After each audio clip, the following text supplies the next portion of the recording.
So everyone, let's just take a moment, and if you're able to go to gallery view, just take a look around and enjoy being with people.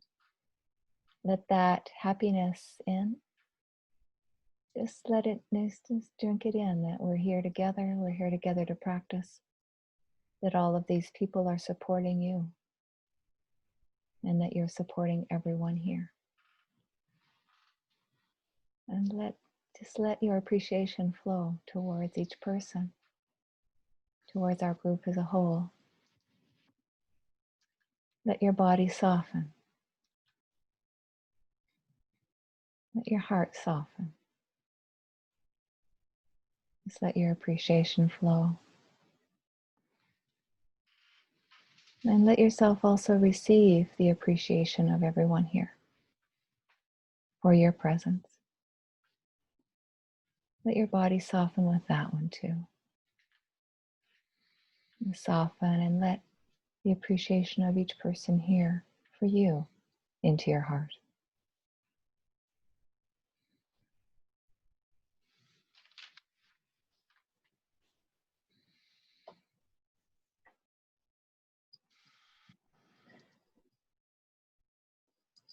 So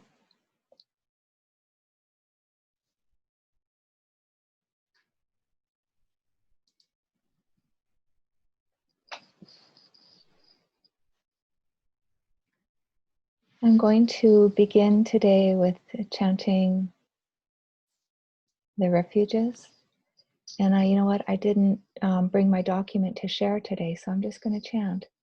And just enjoy, or let yourself chant along if you know the chant.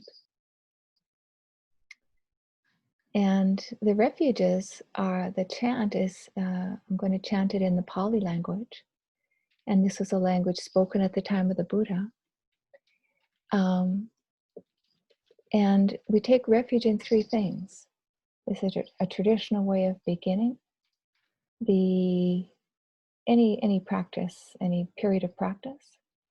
And we take refuge in, first of all, the Buddha. And that is our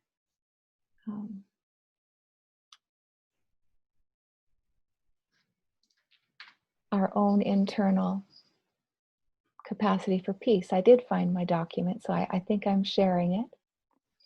And so we're going to chant here, Namo Tassa Bhagavato Arahato Sama Sambuddhassa. That is, we're calling on our own awakened nature, our own capacity for peace. We're calling on it. And then we'll chant Buddhang Saranang Gacchami. This is, we're taking refuge in the Buddha, in our own internal capacity, reminding ourselves, and you know, I forget this every day. And so reminding ourselves of this is a refuge. It's here inside our own hearts. And then we take refuge in the Dharma, which is a Pali word again for the teachings. And that is, we go to the teachings as a refuge, something we can, in the midst of being stuck, in the midst of being agitated, oh, what teaching can I call on that I know is helpful? And then we take refuge in the Sangha. We know just how supportive it is to be here together. Take refuge in the other communities that are part of our lives, the community of nature and the community of Treaty 6, which we share with all cultures here. And so I'll chant, and then you can follow along or just let it ripple in you. And this chanting is a way for us to just begin this special time together. Enter into our community together and enter into our own hearts. You'll see me holding my hands like this, but it's not necessary for you. It's a traditional way of holding our hands. And one way I've heard a teacher describe it is, we don't press the palms together in this way, they're slightly apart, because we're holding the Buddha's teachings in the palm of our hand, close to our heart. Namo tassa bhagavato arahato sama sambuddhassa. Namo tassa bhagavato arahato sama sambuddhassa. Namo tassa bhagavato arahato sama sambuddhassa. Buddhaṃ saranam gacchāmi. Dhammam saranam gacchāmi. Sangham saranam gacchāmi. Dutiyampi Buddhaṃ saranam gacchāmi. Dutiyampi Dhammam saranam gacchāmi. Dutiyampi Sangham saranam gacchāmi. Tatyampi Buddhaṃ saranam gacchāmi. Tatyampi Dhammam saranam gacchāmi.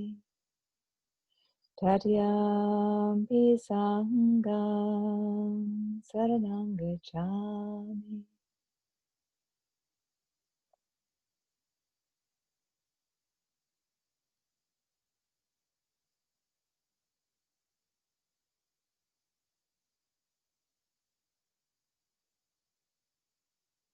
Just sensing into the stillness that's here now once we finish chanting.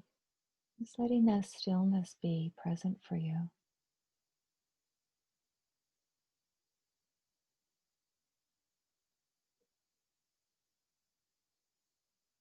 Or letting yourself be present for the stillness.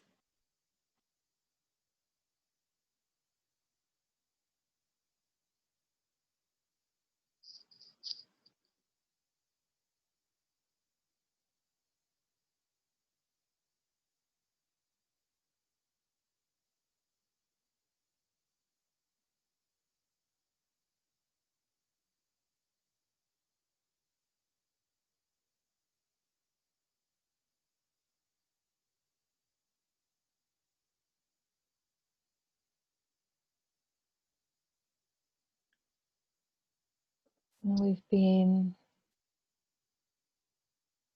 exploring clear seeing as wisdom the last weeks.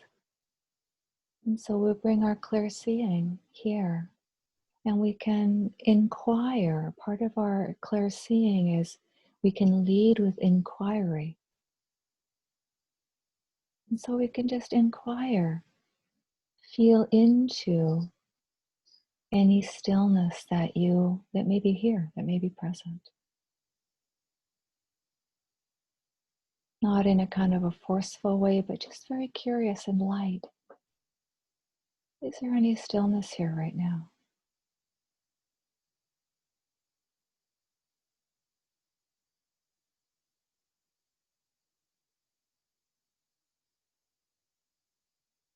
We can settle with our clear seeing into the body just as it's sitting here, sensing what's here now. Feeling the feet on the floor, the hips on the chair, the back supported perhaps.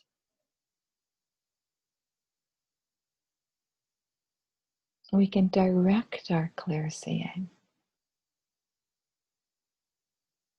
to places that may be supportive. Feeling the support of the chair, the contact with the chair, this whole body sitting.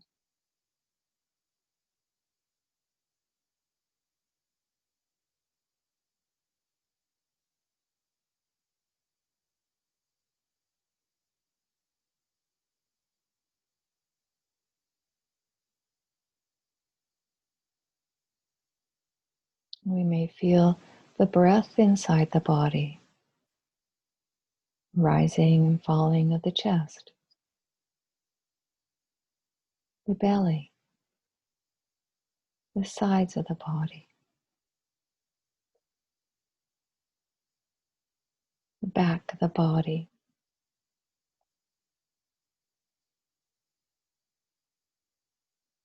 maybe a rise in the shoulders.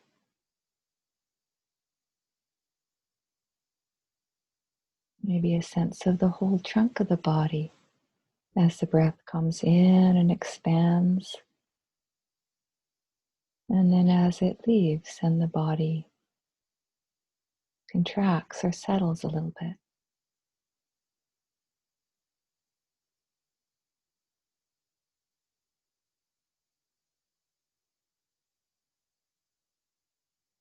Letting the breath be just as it is. No need to fix it, no need to change it, no need to breathe in a certain way. Just as it is.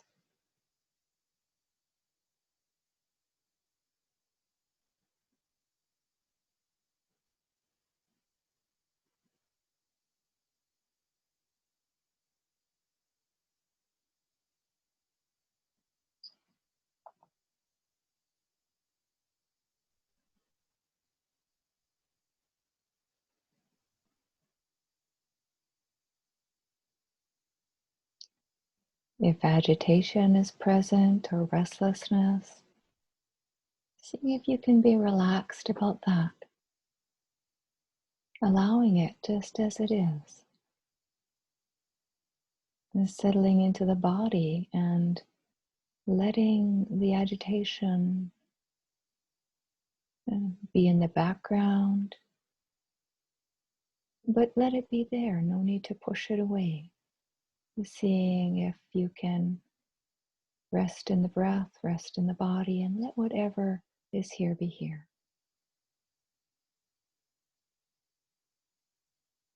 Not feeding a story about it, resting in the body sensations.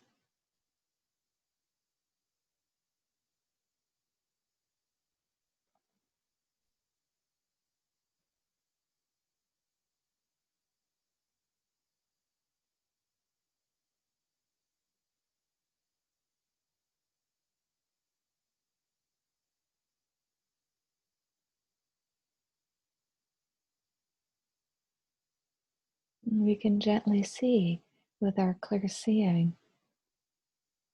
Perhaps there's something in these inquiries that can point you towards what feels like it is helpful.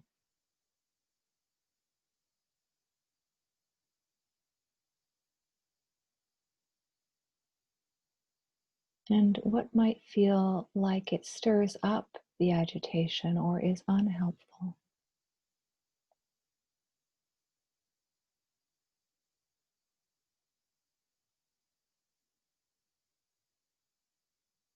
Perhaps resting in the simple sensations of the body, sitting, breathing is helpful in calming, settling.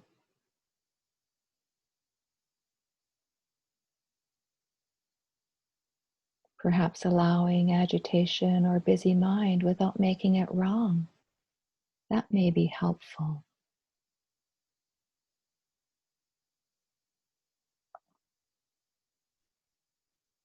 Perhaps noticing any story and letting the story be and turning away from the story, not feeding it, turning back to the body sensations. That may be helpful.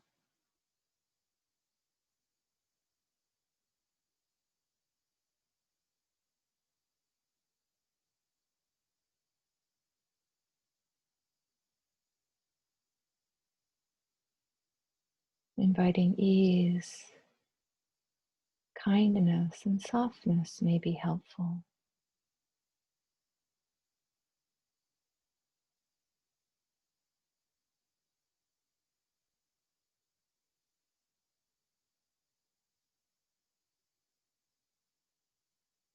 Resting in a your attention in an anchor in the body which feels calm. Could be the breath, could be the whole body, could be the feet or the hands.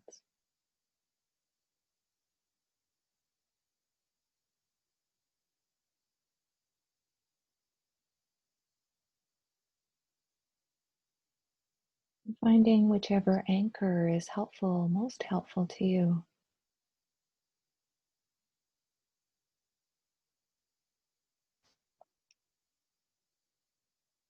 Noticing from time to time what feels helpful. What can you see that is helpful in being present, letting be with what's here, with kindness. As you return to the anchor that feels most helpful to you.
Thank you, everyone, for your practice.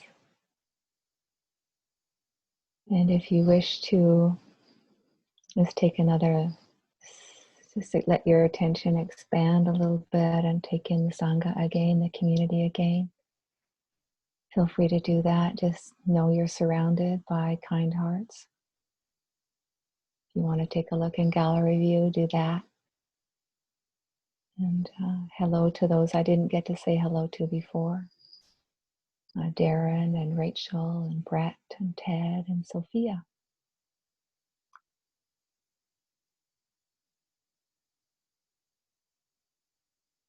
And then settle back in or settle into a sense of your body and breath and ease and kindness. And we've been talking about, and I spoke in the meditation about clear seeing. We've been talking about that the last while. It's a big part of the wisdom practice when we can see clearly what our inner response, which of our inner responses is helpful in terms of bringing peace, and what practices take us away from peace. And the Buddha invited us to consider this internally, as we did in our meditation, and it's really an exploration. You can make it a fun experiment.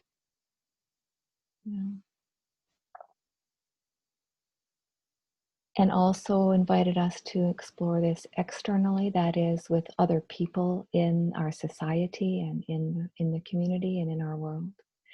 And then also, thirdly, he invited us to consider this internally and externally.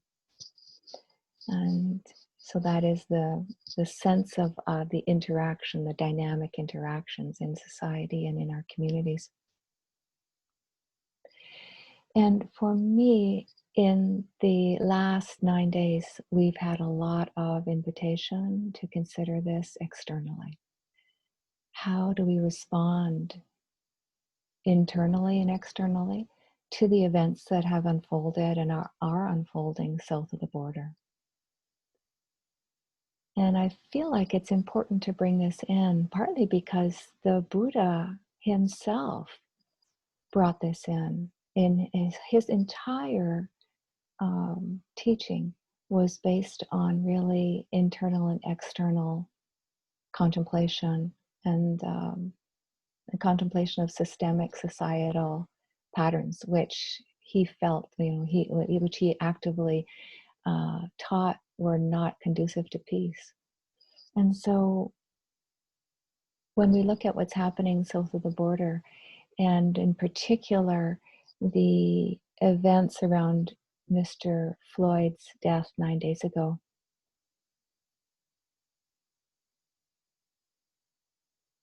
this concerns us deeply, our meditation, and concerns our meditation practice. How do we bring our practice? How do we bring our wise response? How do we bring our clear seeing and our heartful response to this? Partly because we're in connection with the United States, but partly also because these dynamics of systemic racism are also alive in Canada. And so I want to offer some reflections on this tonight, how we can bring our practice to these events. And so I was saying that the Buddha responded to this. One of his biggest teachings was regarding the caste system in India. The caste system, which even today is discriminatory. I say this, of course, I don't have any direct experience, but I have a colleague who has spoken to me about this. She's from India, and she's actually going to be visiting us in 3 weeks on June 24th, Malay. She said one of the things that brought her to Buddhism was the fact that the Buddha talked about the caste system and the inequalities in the caste system, the systemic inequalities. And so he founded his whole community on addressing this systemic inequality. And so when we bring our attention to these systemic inequalities in our society, in our world, we're really following in the Buddha's footsteps. And I wanted to share with you something that the teachers at IMS, the Insight Meditation Society, they put out a statement following the death of George Floyd. And of course, he was murdered by a police officer in Minneapolis. And this was captured on videotape, all 9 minutes of it, 8.5 minutes of it. And so the IMS Guiding Teachers Council have put out a statement about it. And what I appreciate, one of the things I appreciate about this statement is that it helps us to clearly see, to look at this with clear seeing. And so I'm going to read part of it.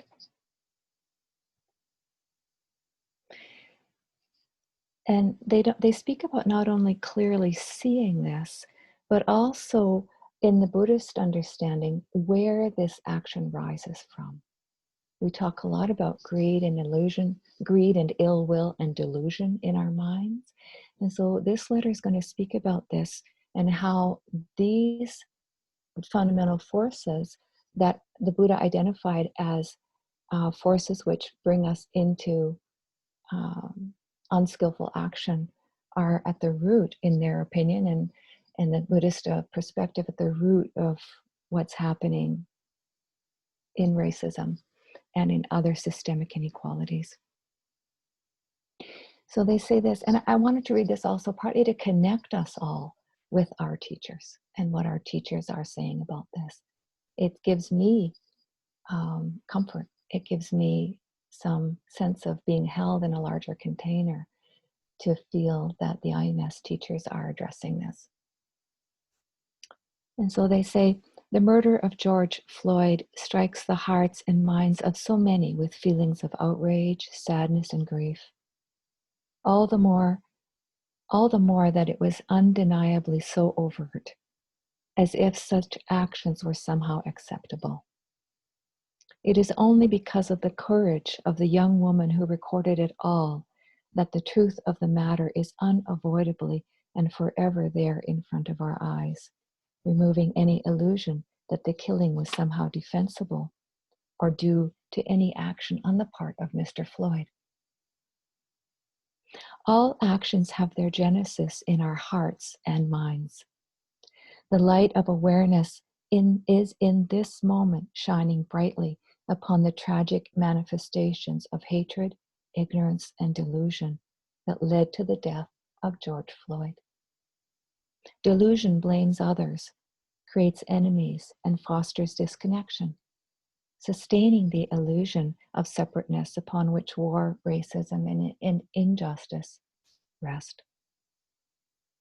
True lasting change will only come when we awaken that sense of personal and shared responsibility and compassion for all. For white people in our sanghas, there is a responsibility to educate ourselves about the historic and current expressions of racism and oppression so that we can be a positive force for good. We are called upon to see and come close to the magnitude of the suffering before us and not turn away once again as if these devastating events are singular occurrences. The same qualities that the Buddha taught as the basis for awakening can be applied to our service in the world. It is time to bring consistently and persistently mindful awareness, keen discernment, energetic response, intense interest, a foundation of calm and steadiness, and a spaciousness that can hold it all. In telling the truth and helping others in whatever way we can, we are cultivating all these qualities in ourselves. And by cultivating them in ourselves, we develop the inner resources and resilience to effectively be of help to others. This is the charge we must all answer and the work each of us must engage and do. May all beings, with no exceptions, be safe and free from danger and harm. May all be at peace.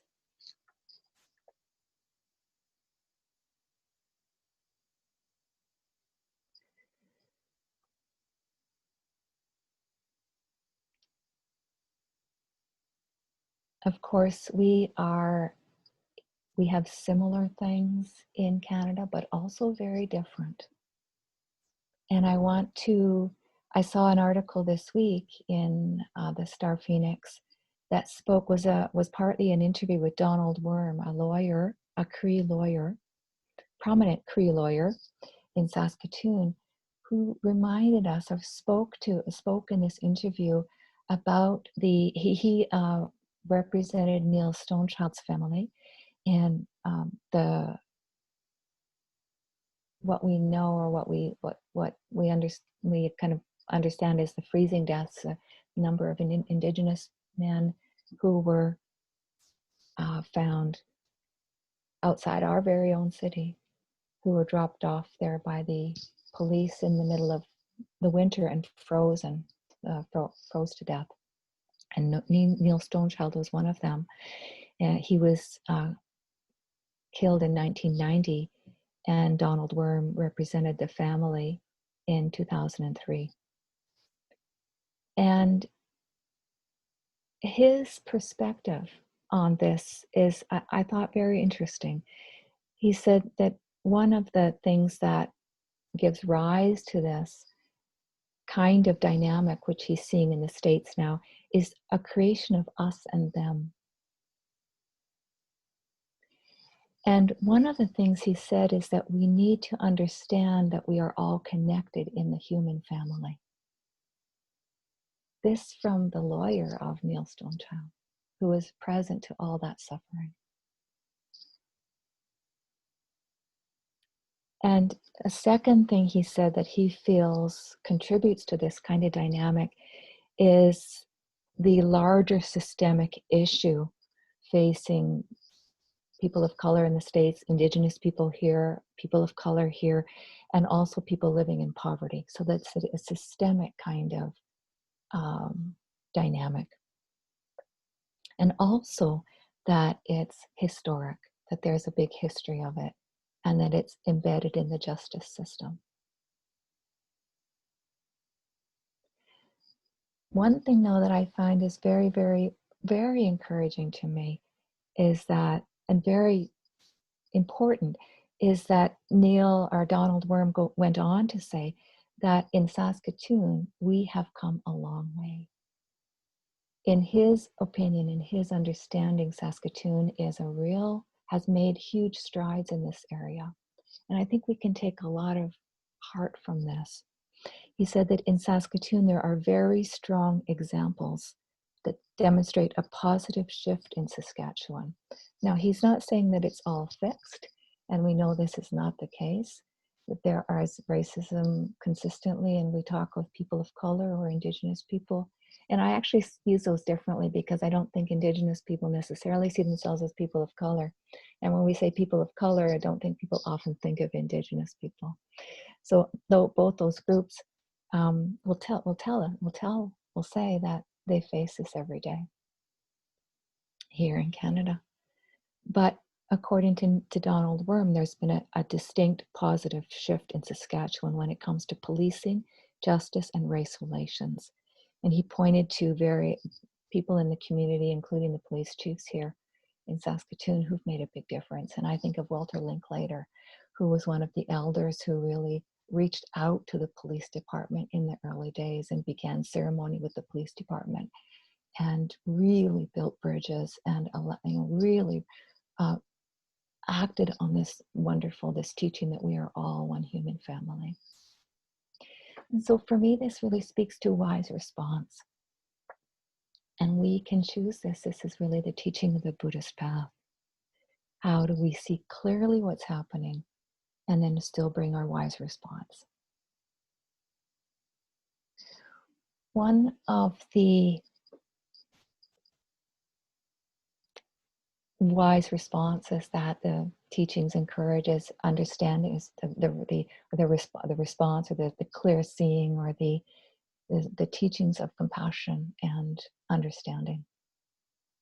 And I've been feeling into this in terms of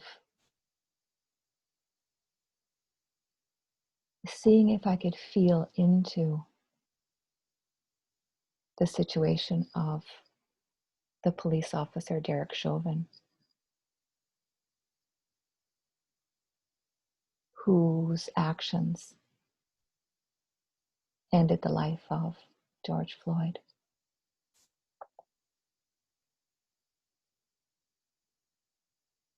And one of the things that really helped me in this was I recently read a book called My Grandmother's Hands.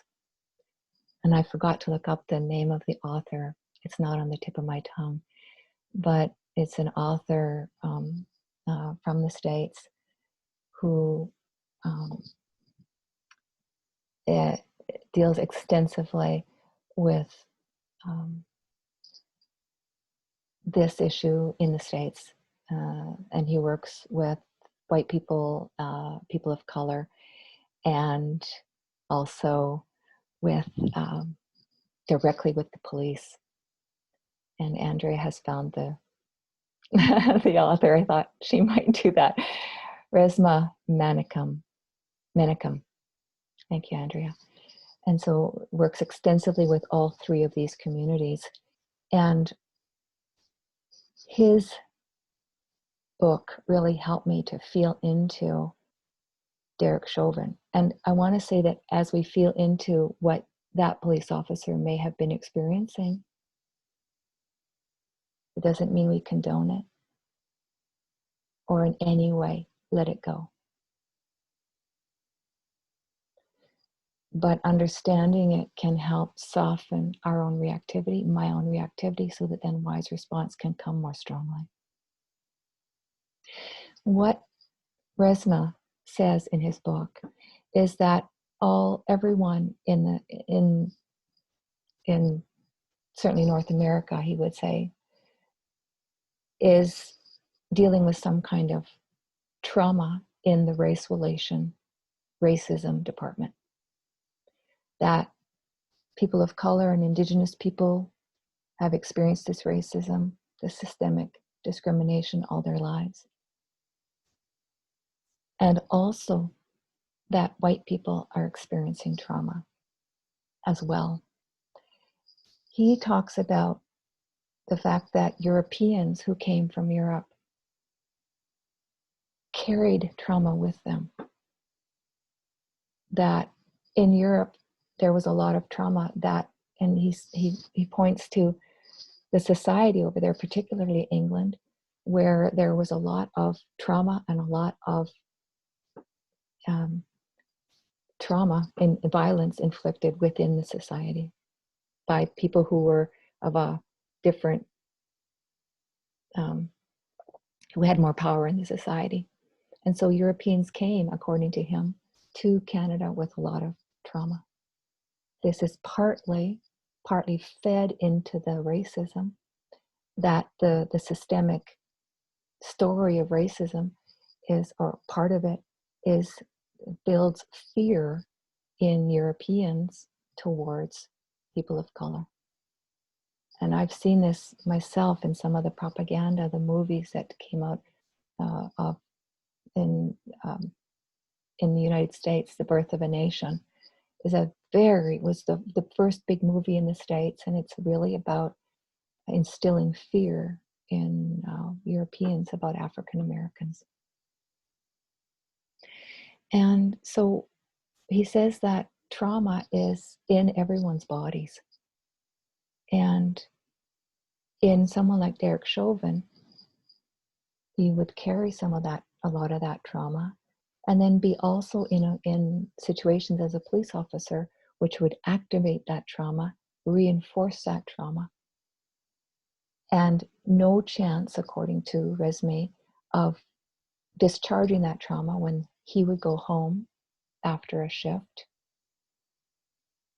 And that according to Resmaa, then an officer in situations facing an African American person in this case would have that deep fear, trauma reaction activated.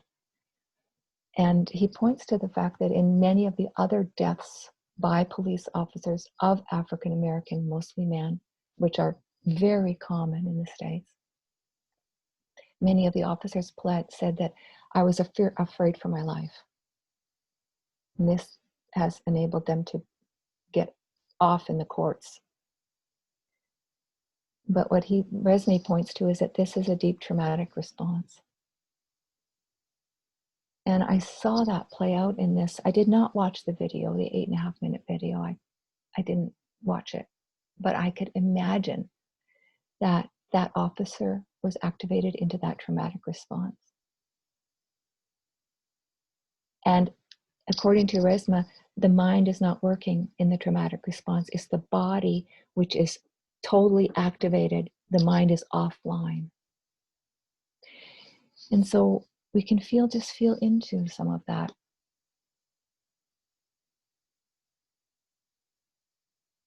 And according to Resmaa, this systemic racism in the States won't be addressed until Europeans or white folks and the police department address the trauma that's activated in them.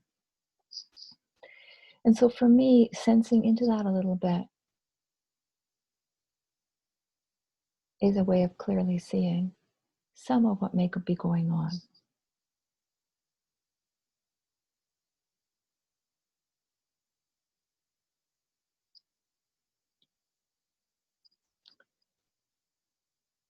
And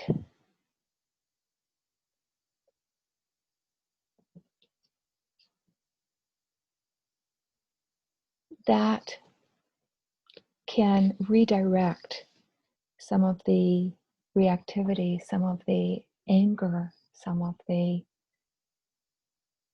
sense of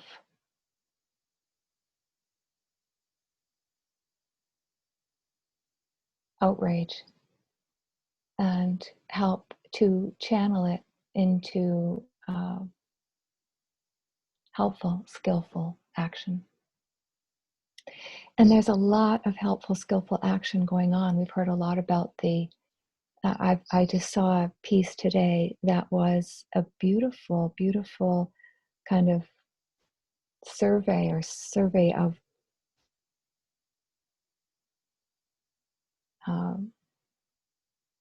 very touching, moving moments from the protests that are happening across the states. And the first one is from our own Saskatoon police force that issued a statement saying that it's joining with police colleagues and other people across the country in speaking out against the recent incident in which Floyd died after being physically detained by police officer Derek Chauvin. And so one of the things that's coming out is that police organizations are joining in unprecedented ways to respond differently to this kind of violence. And in Memphis, Tennessee, there was at the protest, I saw a clip of this. They began by the leader began by asking everyone in the protest to turn to the person beside them and say say I love you. And this was a chant. And so this whole crowd chanting, saying I love you to the next person. This way of really actively acting on the sense that we are all in this together. The acting on the sense that we are one human family. In Michigan, I saw a sheriff talking to the protesters and celebrating the protest itself, the fact that this protest was occurring. And in Atlanta, Georgia, and Minneapolis and many other cities, whole police force is kneeling down on one knee to show support for the protesters. It was very moving. And so we can come together in this. We can find ways in this internal-external dynamic to really move or act from these places of care and connection with wise response, skillful response, recognizing that we're part of one human family, as we understand from the teachings of the Buddha. And so I just want to end with one thing from this. Is from Joseph Naytowhow, a friend of mine, a friend of our Sanghas, a friend of many people here. And he posted this today or this week on Facebook about the way we can respond and the way we can live in response to these kinds of events. He said,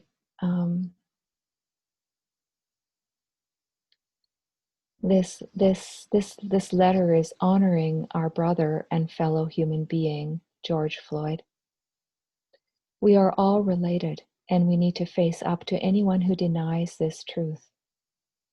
A prophecy my grandmother once told me is of a time when sisters and brothers would be in conflict with one another. Let's stop abuse of any kind, my relations. Let's let love, kindness for all life, be our daily practice. This is the right way to live. And so I'll post that. He had it translated into English and also Cree, and I'll send it to Andrea to post on our Facebook.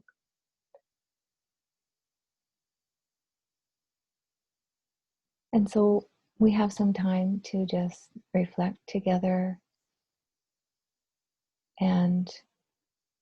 or just share some silence together.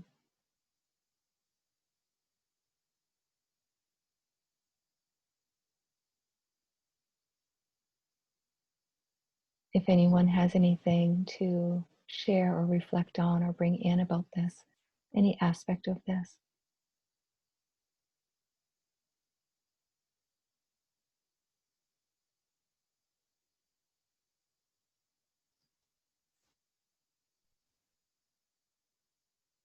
And we can simply let the words settle for a while as well. So let's appreciate each other and ourselves for bringing our heart here and having this conversation together. So let's dedicate the merit of our practice. And may our conversation, may our exploration of this teaching nurture our own heart and be a cause for peace and understanding in the world.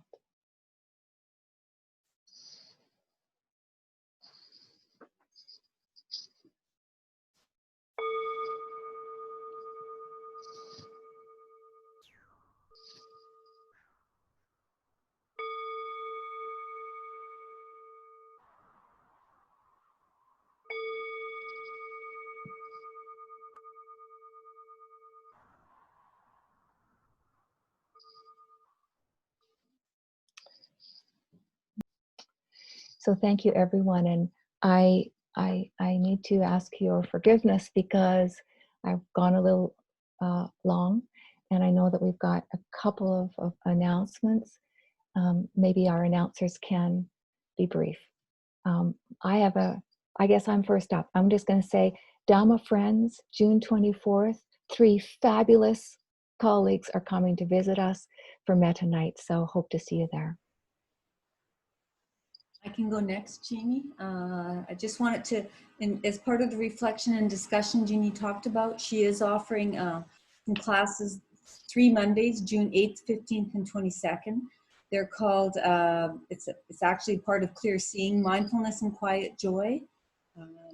Balancing our heart and minds in these times, and very relevant to what Jeannie's talking about tonight.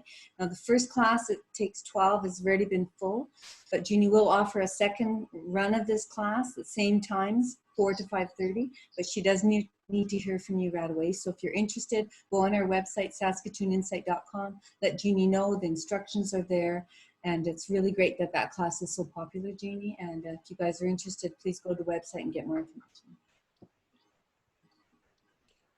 Hi, I'll go next. Just a reminder that 2 weeks from tonight, there'll be a practice talk when Jeannie will stay online after the session. So any newcomers or people who are experienced practitioners can stay and ask questions about the practice with Jeannie. So that's 2 weeks from tonight for an extended practice talk.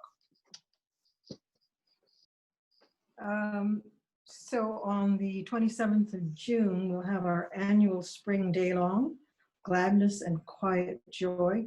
That will be from 9 in the morning until 3 in the afternoon. Go to the website, you can register, the Zoom link will be sent to you. Great. And last but not least, Jeannie has 2 lovely retreats in nature happening in August. The first is Kindness, the Heart's Home, and that takes place from August 6th to 9th. And the second starts right after that from August 9th to 12th, and the theme is Touching the Earth. These retreats take place at Anglin Lake, and the Park Service will let us know whether these retreats will be going ahead or not. But please, if you're interested, there's still spots available, so please register on the website, and you don't have to pay right away. And for folks who have already paid, if the retreats don't go ahead, you will be refunded in full, but hopefully you'll have the opportunity to practice with Jeanne in nature. All the details are on the website and you can register there. Thank you so much. Thank you everyone for the dana of your presence tonight. Please take the practice with you. Take the community with you. If you want to go to gallery view for a moment and just take the hearts of everyone with you this week. Hello, Lori. We didn't get to say hi to you before. So everyone have a wonderful week. Yeah, we can wave each other out. Bye-bye, everybody. So wonderful to have you all here. So wonderful to practice with you.